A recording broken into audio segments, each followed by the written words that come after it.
Hi, ఇవాళ నేను మీకు ఒక మంచి వీడియో పోస్ట్ చేస్తున్నాను. యాక్చువల్లీ ఇది ఒక ప్లాంట్ కన్జర్వేటరీ గ్యాంగ్టాక్కి 12 కిలోమీటర్స్ దూరంలో ఉంది. మాకు తెలియదు అక్కడికి వెళ్ళే వరకు ఇంత బాగుంటుంది అని. యాక్చువల్గా ఇది ఒక బొటానికల్ గార్డెన్ లాగా ఉంది. అరౌండ్ 400 స్పీషీస్ ఆఫ్ ప్లాంట్స్, అంటే flowering plants, different types of trees and different types of birds కూడా చాలా ఉంటాయంట. కానీ మేము వెళ్ళినప్పుడు చాలా క్లౌడీగా ఉంది. వెళ్ళిన కొంచెం సేపటికే చాలా హెవీ రెయిన్ స్టార్ట్ అయ్యి మేము అంతగా చూడలేకపోయాము అవుట్ సైడ్.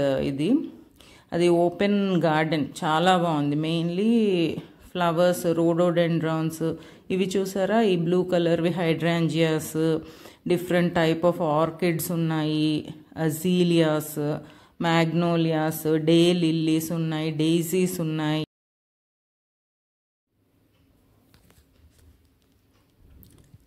యాక్చువల్లీ ఓపెన్ ఏరియాలో చాలా బ్యూటిఫుల్ పాండ్స్, బ్రిడ్జెస్ అన్నీ ఉన్నాయంట. మేము వెళ్ళేసరికి అప్పటికే రెయిన్ స్టార్ట్ అయ్యేసరికి అదంతా కవర్ చేయలేకపోయాము.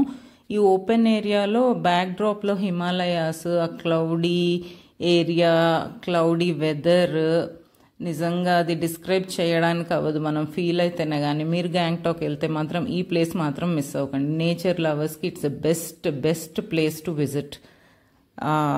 లోపల గ్రీన్ హౌస్ కూడా ఉంది. సో మేము వర్షం పడేసరికి ఇంకా డైరెక్ట్గా గ్రీన్ హౌస్లోకి వెళ్ళిపోయి ఆ లోపల ఉన్న ఫ్లవర్స్, ఆ డిఫరెంట్ టైప్స్ ఆఫ్ వెరైటీస్ చూసాము. అయితే మనం లైఫ్లో చాలా వరకు చూడని ఫ్లవర్స్ నేను ఫస్ట్ టైం అక్కడ చూశాను.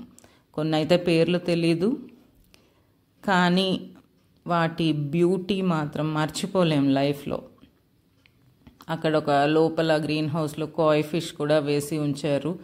Different types of plants. నిజంగా మీరు చాలా ఎంజాయ్ చేస్తారు. మీరు గ్యాంగ్టాక్ వెళ్తే మాత్రం ఈ ప్లేస్ మిస్ అవ్వకండి ఈసారి.